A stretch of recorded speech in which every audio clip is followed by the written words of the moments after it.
BBC Bangla আপনাদের স্বাগত। আজ আপনাদের সাথে লন্ডন স্টুডিও থেকে আছি মানসী বড়ুয়া, আর ঢাকায় আমার সাথে থাকছেন আকবর হোসেন। বাংলাদেশের সর্বশেষ গুরুত্বপূর্ণ আপডেট সংবাদে আপনাকে স্বাগত। শুরুতেই সংবাদ শিরোনাম, পরে বিস্তারিত। প্রথমেই জানাবো, জরুরি সংবাদ সম্মেলন ডেকেছে এনসিপি। তবে সংবাদ সম্মেলনের আলোচ্য বিষয়টি বিজ্ঞপ্তিতে বিস্তারিত কোনো তথ্যই জানানো হয়নি, যদিও সংশ্লিষ্ট সূত্রে দাবি জরুরি সংবাদ সম্মেলনে সাম্প্রতিক ভারতের নয়াদিল্লিতে শেখ হাসিনার বক্তব্য ইস্যুতে দলীয় প্রতিক্রিয়া জানাবে জাতীয় নাগরিক পার্টি এনসিপি। এরপর জানাবো, ব্রিটিশ হাই কমিশনারের সঙ্গে নাহিদ ইসলামের বৈঠক। জাতীয় সংসদে বিরোধী দল চিফ হুইপ ও জাতীয় নাগরিক পার্টি এনসিপির আহ্বায়ক নাহিদ ইসলামের সঙ্গে বৈঠক করেছেন ঢাকায় নিযুক্ত British high commissioner Sarah Cook. আজ সকালে রাজধানীর এক মিলনায়তনে বৈঠক অনুষ্ঠিত হয়েছে। এদিকে জ্বালানি গ্যাস সংকট, বিদ্যুতের সংকট, দ্রব্যমূল্যের ঊর্ধ্বগতির প্রতিবাদে 11 দলীয় ঐক্যের সমাবেশে তারেক রহমানকে কঠোর বার্তা। জ্বালানি তেল ও গ্যাস সংকট, বিদ্যুতের ভুতুড়ে বিল, বিদ্যুতের দাম বৃদ্ধি, আইনশৃঙ্খলা পরিস্থিতির অবনতি, সারা দেশে চাঁদাবাজির প্রতিবাদ, নিত্য প্রয়োজনীয় দ্রব্যমূল্যের অস্বাভাবিক মূল্যবৃদ্ধির প্রতিবাদে আজ রাজধানীতে বিক্ষোভ সমাবেশ করেছে 11 দলীয় জোট। তারা এরপর সচিবালয় ঘেরাও করে তারেক রহমানকে কঠোর বার্তা দিয়েছে।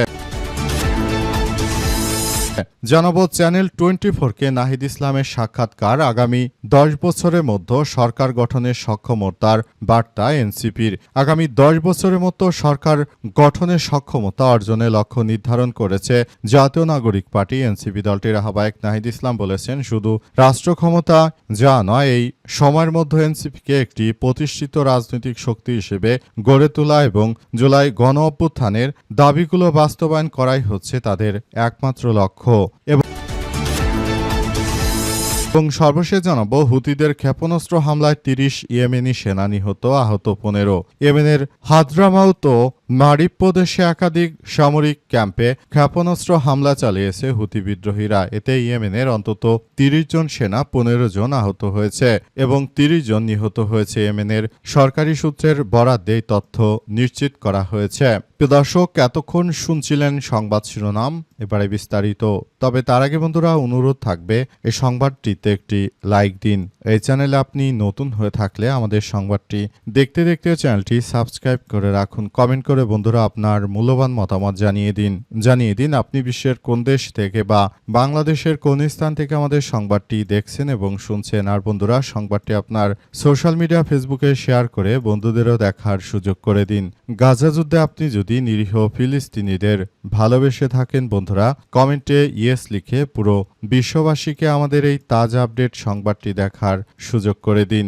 এবারে বিস্তারিত। জরুরি সংবাদ সম্মেলন ডেকেছে জাতীয় নাগরিক পার্টি এনসিপির নেতাকর্মীরা।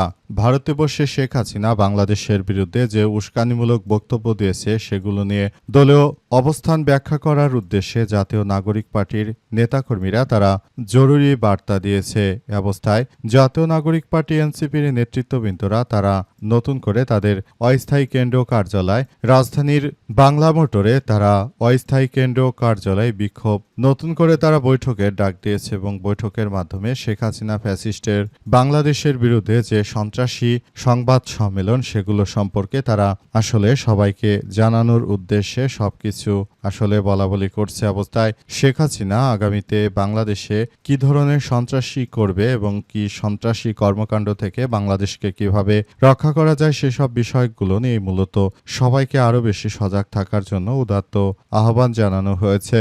নতুন করে বাংলাদেশটাকে সুন্দর ও সমৃদ্ধির পথে এগিয়ে নেওয়ার জন্য সবাইকে আরো বেশি সজাগ দৃষ্টিতে রাখার জন্য বলা হচ্ছে। নতুন করে সবাইকে আরো বেশি সুন্দর ও সমৃদ্ধির একটি রাষ্ট্র কাঠামো গড়ে তোলার মধ্য দিয়ে এগিয়ে যেতে হবে বলে মনে করে জাতীয় নাগরিক পার্টি এনসিপির নেতৃত্ববৃন্দরা। তাই তো তারা এমনভাবে কার্যক্রম চালাচ্ছে যাতে করে ভবিষ্যতে বাংলাদেশে জাতীয় নাগরিক পার্টি একটি ভালো অবস্থানে যেতে পারে। এই মুহূর্তে তরুণদের মধ্যে সবথেকে জনপ্রিয় রাজনৈতিক দল হচ্ছে জাতীয় নাগরিক পার্টি। তারা যেভাবে বাংলাদেশকে নেতৃত্ব দিচ্ছে তাদের নেতৃত্বে সবাই অনেক বেশি খুশি হয়েছে, তাদের প্রতি সবাই আস্থা রাখতে শুরু করেছে। যেমনটা হাসনাত আব্দুল্লাহ তার আসনে জিতে সবাইকে দেখিয়ে দিলেন কিভাবে বিএনপির সন্ত্রাসীদেরকে দমন করতে হয়, সেটি হাসনাত আব্দুল্লাহ জনগণের সামনে উন্মোচিত করল। ব্রিটিশ হাইকমিশনারের সঙ্গে নাহিদ ইসলামের বৈঠক। ব্রিটিশ হাইকমিশনার সারা কুকের সঙ্গে বৈঠক করেছেন নাহিদ ইসলাম। বৈঠকে তিনি ব্রিটিশ হাইকমিশনারকে বর্তমান বাংলাদেশের বিভিন্ন প্রেক্ষাপট তার সঙ্গে তুলে ধরেন এবং কিভাবে তরুণ রাজনৈতিক দলটি আগামী দিনে প্রভাব বিস্তার করতে চলেছে এবং তারা কিভাবে ভবিষ্যতে একটি সুন্দর ও সমৃদ্ধির একটি আধুনিক রাষ্ট্র কাঠামোর জন্ম দিচ্ছে, সেসব বিষয়গুলোকেই তারা খুব সুন্দরভাবে ব্রিটিশ এই রাষ্ট্রদূতের সামনে তুলে ধরেছেন। নাহিদ ইসলাম জানিয়েছেন যে দেশটাকে তারা সুন্দরভাবে গড়ে তুলতে বর্তমান যে চ্যালেঞ্জ তারা পাচ্ছে আওয়ামী লীগের কাছ থেকে, সেসব চ্যালেঞ্জ মোকাবিলা করে তারা আসলে ভবিষ্যতের দিকে এগিয়ে যেতে চায়। নাহিদ ইসলাম জানিয়েছে যে তার নেতৃত্বে এনসিপি আগামীতে সুন্দর করে সবকিছু গড়ে তুলতে চাইছে। জাতীয় নাগরিক পার্টি এনসিপি এই মুহূর্তে নানাবিধ সমস্যার মধ্যে থাকলেও প্রতিটি পদক্ষেপকে তারা সুন্দরভাবে বিবেচনা করছে। নাহিদ ইসলাম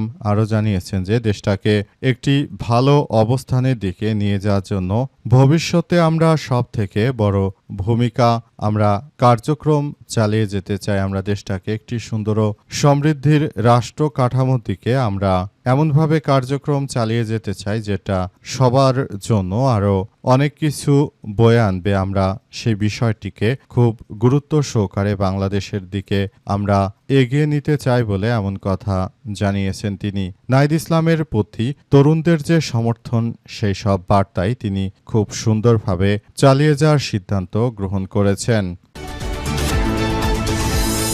জ্বালানি সংকট, গ্যাসের সংকট, দ্রব্যমূল্যের ঊর্ধ্বগতির প্রতিবাদে 11 দলীয় ঐক্যের সমাবেশ। আজ রাজধানীতে 11 দলীয় ঐক্যের নেতাকর্মীরা সমাবেশ করেছে। সমাবেশ থেকে তারা সরকারের প্রতি যে ঘোষণা দিয়েছে সেটি হচ্ছে বর্তমান তারেক রহমানের সরকার যেভাবে বাংলাদেশটাকে লুটেপুটে খাচ্ছে সেটি অবশ্যই বন্ধ করতে হবে।